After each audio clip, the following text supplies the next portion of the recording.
Hey there, Saki here from Saki Tech, and in today's video we will be doing an unboxing, a first time setup, and a quick review for the Samsung Galaxy S8 Plus. The Galaxy S8 unboxing is a similar experience, so I'll put that box aside and unbox the S8 Plus instead.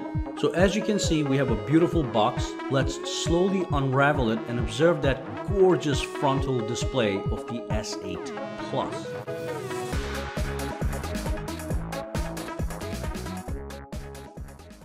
The front certainly is a marvel. The large and tall display simply dominates, and the edge-to-edge dual curved display highlights its unique design that so far has been unmatched by any other smartphone. Now let me put the phone aside for a second and take a look at what's inside the box. So of course we have some user manuals, and we have two adapters, one of which is a USB Type-C to micro USB converter in case you need some backwards compatibility. And the other one is a USB Type-C to a regular USB converter in case you want to either connect a USB flash drive to your S8 or to even connect an iPhone for transfer purposes. And of course we have the adaptive fast charging wall adapter and a cable to go with it. Now this charger allows you to fast charge your phone from 0 to 100 in as little as 1.5 hours, maybe give or take 10 minutes. And finally, of course, we have the AKG tuned earphones that are going to deliver some high fidelity sound to your ears. So that's what's in the box, and I'm glad accessories are all in black color. So now let's move on to the prize, the S8 Plus. Alright, so let's look around the phone really quick, do a quick tour of the device physically, and then we will actually power the device on and perform a first time setup. Now as you can see on the back in the middle, you've got the 12 megapixel dual pixel camera, which is the same camera that you're going to find on the S7, plus some software enhancements to get even better results. Right next to it, you're going to get the fingerprint sensor. As you know, we don't have a fingerprint sensor on the front of the phone, so they moved it to the back over here, right next to the camera. And over here, we have the LED flash on the top, the circular one. And this one actually is the heart rate sensor that basically has been coming with just about all the Galaxy phones from the beginning of time. For those of you who do not know, you can use this sensor to check your heart rate, check your stress levels, and also check your oxygen levels, just by putting the finger on top of it and using the application. And then you just have to use the app that comes with the phone, and that's going to deliver you the results one by one. And of course, when you flip the phone over, nothing on the front really except for that large and tall screen. No home button. We have a bunch of sensors on the top, including the camera, the front-facing camera. On the side, we have the dedicated Bixby button at the bottom over here, and the volume rocker on top. So if you press the Bixby button, it brings up the Bixby interface. And then it looks like accidentally I pressed the power on button, which is actually right over here. So that's the power on button right over there. Now, of course, if you look at the bottom of the phone, you'll be seeing the headphone jack. In the middle, you've got the USB Type-C connector, and of course, right next to that, you have the speakers that come with the Samsung Galaxy S8. It only comes with a single speaker. It is not stereo speakers. If you flip over and look at the top, you'll see that we have the SIM card tray that also takes in the micro SD card expansion. So you have a dual tray, which takes the SIM card and the micro SD card in the same interface. And real quick on the front, just so you guys know, on the top we actually have 5 different pieces of things going on here. The middle one here is the earpiece. Then you've got the front-facing camera, and then you've got the iris scanner. Over here we have proximity sensors, 2 of them, and also one iris detection LED, which can detect your iris even if you're trying to unlock your phone at nighttime. So that's why they put an iris detection LED right over here.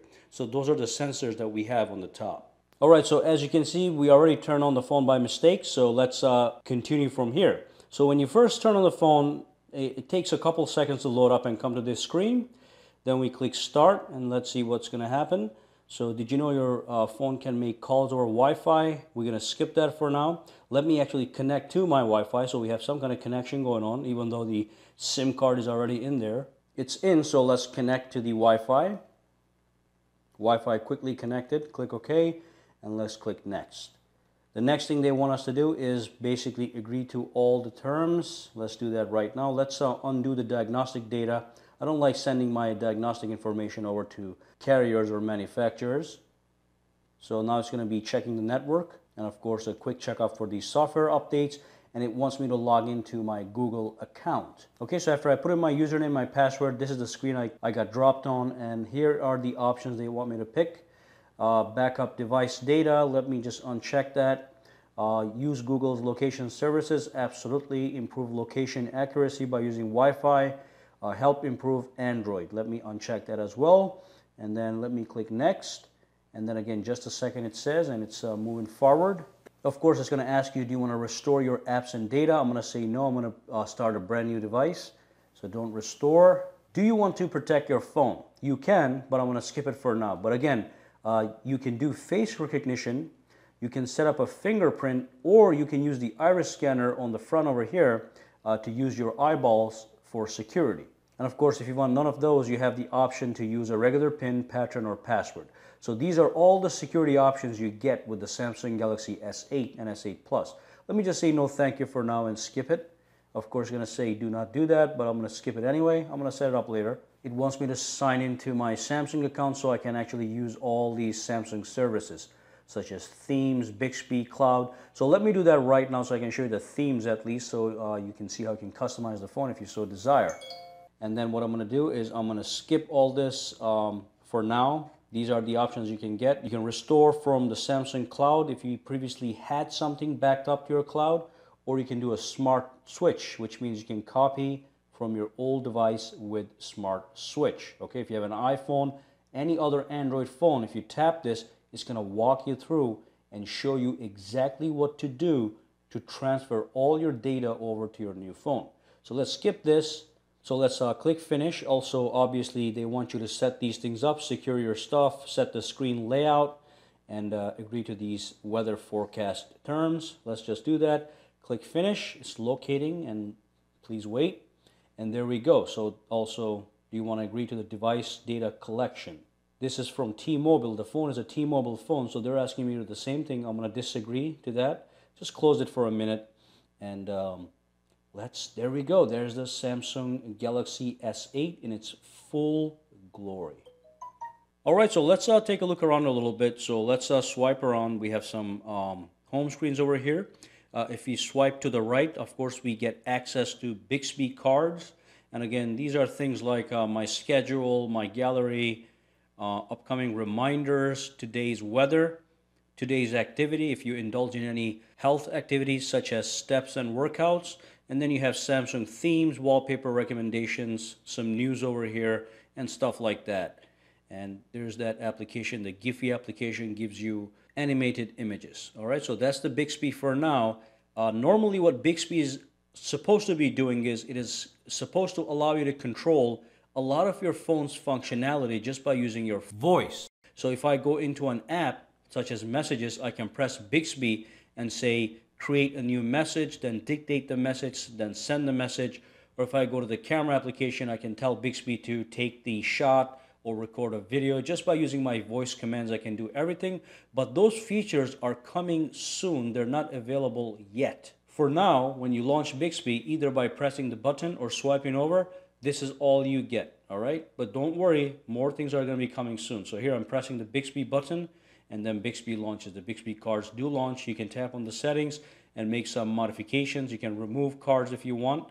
You can add Bixby to the lock screen and do some other customization stuff. Let's see what else we have. If you press and hold on the screen, you can go to the wallpapers and themes, widgets, and home screen settings. So let's go to wallpapers and themes. Takes you to Samsung Store. The first thing you see at the bottom here is wallpapers. So that's the wallpapers. You got featured wallpapers. You can tap here, top wallpapers, and you can download any one of these. Most of them are free. Okay, so if I wanted to get something like this, I can just download that immediately. All right. Already there has been 10,000 plus downloads for this wallpaper. Now let me go back. If you tap this over here, you can go to themes. And from the themes, you can change the entire interface of your phone. So if I go over here, I can download this Dream theme, and this is what it's going to look like. If I tap this, that's exactly what my phone is going to look like. Not something I would want personally, but looks like that would be great for some ladies. Now if I go over here, you can also tap on icons, and then you can download icon packs so you can modify your icons. So if I go back out here, these are my current icons, but if I can go and download more icons from the theme store, and then we have some other stuff over here. If I go back, everybody know what widgets are. So let's go to home screen settings, and as you can see, you can change the layout for the home screen.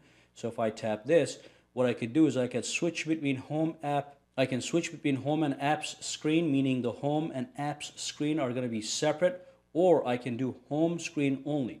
So if I do that, all my apps will be shown on the home screen, and I'm going to lose the app drawer. Okay, I prefer to have it, so we're going to keep it like that. So go back, you can change the grid size and make some other modifications. You know, I cannot go into everything, but let's do this. Pull this down. You know, we have some quick toggles, brightness slider. Go into settings, and we have that nice and clean interface. Of course, this is Android 7.0 Nougat, and certainly I'm going to be making a video that goes into full and complete details of all these different settings. So I'll go into display and I'll show you everything on upcoming videos. But some things, you know, it's got a gorgeous display, and right now it's set to be at full high definition plus. So that is not even quad HD plus. Still looks beautiful, but I can go back in here and I can change the screen resolution to HD plus. That's the numbers, FHD plus, or WQHD plus, which is quad HD plus resolution, and that's going to give you the sharpest possible display. But as I'm looking at the screen right now, it still looks sharp and gorgeous. It is the Super AMOLED display with the latest technologies. And then here's another thing because the display is so tall, some apps do not fit entirely in the display. So you can go here and you can tweak those things. So you can say, for example, make sure Chrome adjusts to the full screen and shows up on the entire screen. So things like this, I'll be going into more detail when I make the video that goes into the full depth of all the settings and tips and tricks for the Samsung Galaxy S8. But that's basically it, guys. I mean, it's not that different than a Samsung Galaxy S7 Edge or even a Note 5 that has a Nougat update. Basically, the interface is the same. The only new thing that we have is the Bixby. And of course, we've got the gorgeous screen. We've got the lack of any physical home buttons. Meanwhile, these keys here can be modified. So right now, this button over here is designed to do multitasking and also act as the recents function. So if I tap this, it brings up the all the applications running in the background. I can activate multitasking from here. That's the home button, that's the back button, but I can actually switch these around as I desire if I go into the settings, if I go into the display, if I scroll down, and if I go to navigation bar. So that's called the navigation bar. If I tap this, I can actually modify the button layout. So if I tap this, I can go like that. Now the back key is here, the recents key is over here. Okay, let's keep it like that for now. Looks like I can change the background color as well. Not too bad. Let's keep it like that. And you can also unlock with home button. So what happens is if you have a pin or anything like that set up, if you enable this and if you press and hold the home button over here, it's going to take you straight to the lock screen, and you can put in your pin instead of using your iris scanner or fingerprint scanner. Not too bad. All right, that's it, guys. Thank you for watching this video. Make sure to subscribe to Saki Tech. There's going to be a lot more S8 coverage on the channel. And of course, give this video a thumbs up if you love the Samsung Galaxy S8 or the S8 Plus. I'm going to see you guys in the next video. Have a fantastic day.